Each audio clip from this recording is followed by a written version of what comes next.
नमस्कार। 24 कारण विपक्ष बेदम देख रहे हैं और मैं हूं आपके साथ दिव्या सिंह। एक तरफ हरियाणा और जम्मू कश्मीर में विधानसभा चुनाव को लेकर कांग्रेस बुरी तरह से फंसी हुई है, वहीं दूसरी तरफ जिन राज्यों में कांग्रेस की सरकार है वहां भी इनकी हालत खराब नजर आ रही है। पहले तेलंगाना के सीएम रेवंत रेड्डी को ईडी की तरफ से समन मिला, उसके बाद कर्नाटक के सीएम सिद्धारमैया के मुड्डा मामले में मुश्किलें बढ़ गई है। कहा जा रहा है कि ईडी सिद्धारमैया के खिलाफ केस दर्ज कर सकती है और अगर ऐसा हुआ तो सीएम पर गिरफ्तारी की तलवार लटक रही है। इन सब के बीच महाराष्ट्र में महाविकास अघाड़ी की पार्टियों के बीच सीटों के बंटवारे को लेकर बातचीत चल रही है। मीटिंग पर मीटिंग तो हो रही है लेकिन बात नहीं बन पा रही, तो यहां भी विपक्ष की हालत नाजुक दिख रही है। वहीं पश्चिम बंगाल में ममता बनर्जी की परेशानी कम नहीं हो रही। फिर से डॉक्टरों ने हड़ताल पर जाने की चेतावनी देकर ममता बनर्जी का बीपी हाई कर दिया। इसका तोड़ ममता निकाले तब तक चाय बागान के मजदूर भी हड़ताल पर जाने का ऐलान कर चुके हैं। ऐसे में चारों तरफ से घिरी ममता को समझ में नहीं आ रहा है कि अब आगे क्या करे। तो आज बेदम हो रहे विपक्ष को लेकर चर्चा करेंगे। मेरे साथ स्टूडियो मौजूद हैं कैपिटल टीवी के editor in chief doctor Manish Kumar और executive editor Rajeev sir. Sir, आप दोनों का स्वागत है। धन्यवाद। सर, महाराष्ट्र के अंदर महाविकास अघाड़ी में चल क्या रहा है? सीट शेयरिंग पर बात क्यों नहीं बन रही? क्योंकि मीटिंग पर मीटिंग तो हो रहे हैं। देखिए, वज्रपात हो गया, बवाल मच गया। एक ऐसा खेल महायुति सरकार ने, चीफ मिनिस्टर शिंदे ने खेल कर दिया कि सिर्फ शिवसेना कांग्रेस ही नहीं, पूरी की पूरी इंडी गठबंधन जो है वो फंस गई, पूरा का पूरा। और ऐसा डसा है, न दिखाई बनेगा, न बोलते बनेगा, न इसका कोई इलाज है। देसी गाय को राज्य माता का दर्जा दे दिया गया और गौ पालकों को 50 रुपए पर डे सब्सिडी के तौर पे दिया जा रहा है। माला माल हो जाएंगे ये गौ रक्षक और गौशाला वाले। अब दिक्कत क्या है इसमें? चुनाव से ठीक पहले ये घोषणा की गई है, तो इस पे तो कोई कुछ बोल ही नहीं पाएगा। मीडिया वाले खोदेंगे, सवाल पूछेंगे, क्या कहेंगे? ये गाय के ऊपर अब इसका मतलब ये है कि जब आपने राजमाता बना दिया, अब गौ मांस कहीं मिल गया तो मामला बवाल हो जाएगा। तो ओवैसी हल्ला करेंगे, ये एनसीपी के अंदर जो मुस्लिम लीडर्स है वो हल्ला करेंगे, कांग्रेस के अंदर जो मुस्लिम लीडर्स है वो हल्ला करेंगे, लेकिन कांग्रेस पार्टी चुप्पी साध लेगी। मुसीबत तो उद्धव ठाकरे की है कि आप गौ माता के साथ हैं या कसाईयों के साथ हैं। ये कैसा बंटवारा किया जा रहा है, और ये सिर्फ इसी चुनाव में नहीं, इसी इलेक्शन में नहीं। अभी आप देखिए कि ये नई शुरुआत हुई है, ये यूपी में भी लागू होगा, असम में भी लागू होगा, बिहार में भी लागू होगा, मध्य प्रदेश में जहां जहां बीजेपी की सरकार है वहां ये काम किया जाएगा। अब गाय के साथ अखिलेश यादव होंगे या इस नीति का विरोध करेंगे? यादव नाराज हो जाएंगे, इसके खिलाफ बोले नहीं। तेजस्वी यादव क्या करेंगे, किसको समझाएंगे? क्योंकि अगर एक कानून लगेगा तो वो यादवों को तो ज्यादा फायदा होगा, गौपालक तो सबसे ज्यादा है। तो ये जो छटपटाहट है, इसमें तो सारा कैलकुलेशन, अभी तो बुद्धि भ्रष्ट हो गई होगी सारे लोगों की। अब क्या किया जाए, इसका क्या तोड़ निकाला जाए?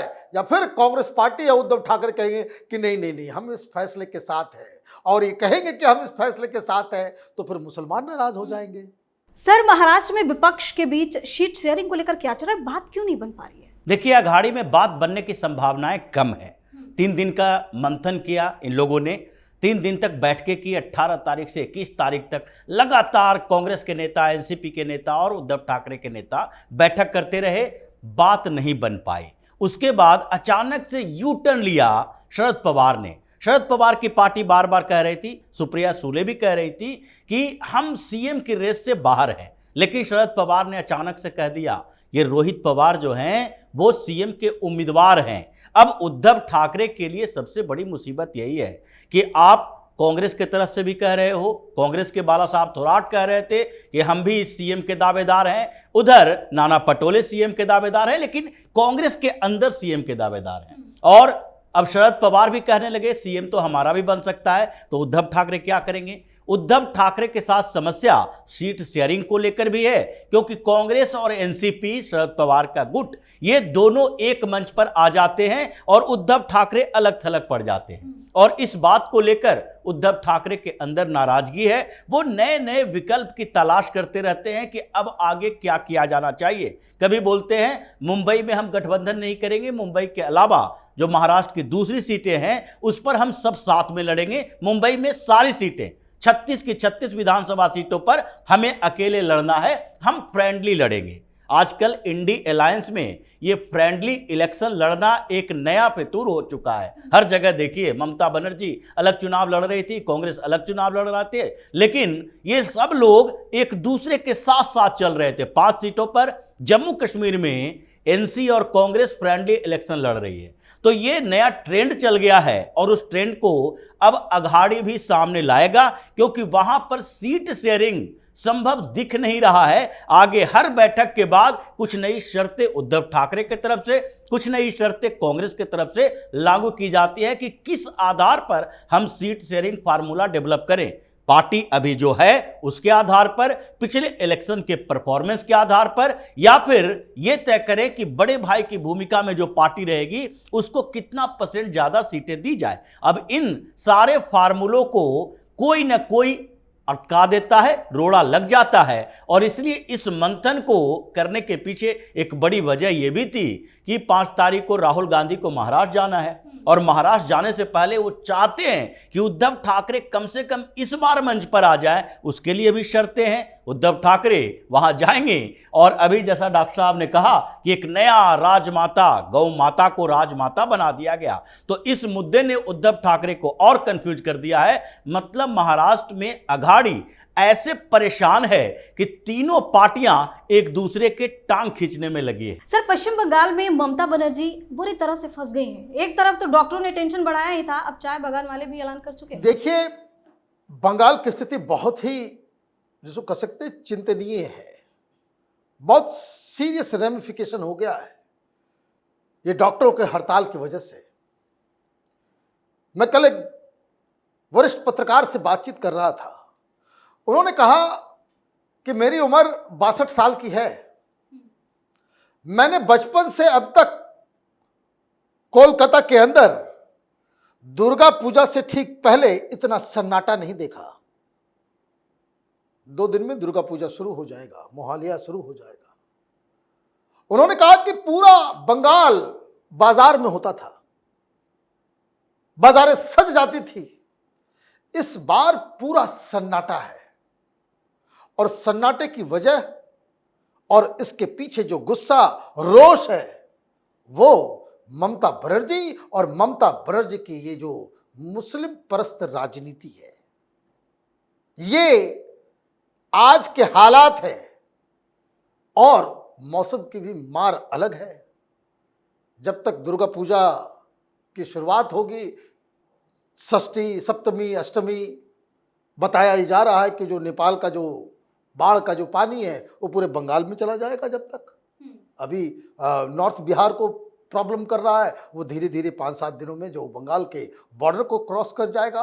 तो कई सारी चिंताएं हैं, लेकिन इससे जनता का जो अंदर, जो कहते हैं, प्रेशर कुकर बन रहा है वहां पे। लेकिन ममता बनर्जी फंसी हुई है कोर्ट और डॉक्टर्स के बीच में। क्या चल रहा है? आपने सुरक्षा देने का वादा किया, फिर पिटाई हो गई। कल की घटना है। उसके बाद डॉक्टर्स ने मीटिंग की और ये कहा कि भाई हमारी जब सुरक्षा ही नहीं है हम वापस आएंगे। अब फैसला लिया गया है कि सुप्रीम कोर्ट का अगला हियरिंग होगा और उसके बाद ये लोग धरना प्रदर्शन पे फिर से वापस जाएंगे। मतलब पुनः हम उसी को भवा, घूम फिर के जो है वहीं पे आ गए। आप घूम फिर करके वहीं पे आ गए। सुप्रीम कोर्ट से डांट पड़ रही सो अलग, वहां पे एक के बाद एक। अच्छा, सुप्रीम कोर्ट पहले से ही नाराज था कि जब डॉक्टर्स के वकील की तरफ से कहा गया कि हम लोग को तो सुरक्षा चाहिए, हम काम पे वापस कैसे लौटेंगे, तो कपिल सिब्बल जो सरकार को रिप्रेजेंट कर रहे हैं बोल रहे हैं कि सर ऐसा काम कर लीजिए, सीआईएसएफ को दे दीजिए, सीआईएसएफ सुरक्षा देंगे डॉक्टर्स की। हॉस्पिटल्स की सुरक्षा सीआईएसएफ करेंगे। डाटा गया कि किस तरह की बात है। Law and order state subject है, आप सेंट्रल फोर्स से वहां पे सुरक्षा दिलवाओगे, और अब ये पिटाई हो गई। कहने का मतलब ये है कि हर दिन कुछ न कुछ बंगाल में ऐसा हो रहा है कि जो कहते हैं कि भाई आप मुसीबत में हैं तो कोई पतली गली होती है निकलने की कि मुसीबत से भाग लेंगे आप। ममता बनर्जी के सारे दरवाजे एक के बाद एक बंद हो गए हैं, और बताया तो ये भी जा रहा है कि अभिषेक बनर्जी कितने दिनों से चुप हैं, शांत हैं, न मीडिया में आ रहे हैं, न सामने आ रहे हैं, न ममता का बचाव कर रहे हैं, न प्रोटेस्ट में नजर आ रहे हैं। तो बहुत सारी इंटरनल प्रॉब्लम, एक्सटर्नल प्रॉब्लम, और जो ऊपर से भगवान का ये जो बाढ़ वगैरह का जो मसला है, वो चारों तरफ से ममता बनर्जी घिरी पड़ी हुई। जी सर, विधानसभा चुनाव को लेकर कांग्रेस की परेशानी तो बढ़ी हुई है ही, 2 राज्यों के सीएम पर भी अब गिरफ्तारी की तलवार लटकने लगी है। देखिए, कांग्रेस अपने आप में एक मुसीबत है राहुल गांधी के नेतृत्व में। चुनाव में भी मुसीबत है इसलिए क्योंकि राहुल गांधी का लीडरशिप है, वो स्टेट पॉलिटिक्स को नहीं समझ पाते। दिल्ली में बैठकर फीडबैक जो लेते हैं वो अपने चमचों से लेते हैं। जम्मू कश्मीर में भी यही हुआ और हरियाणा में भी यही हो रहा है। लेकिन उसके अलावा जहां पर सरकारें हैं, क्या वहां कांग्रेस चैन से है?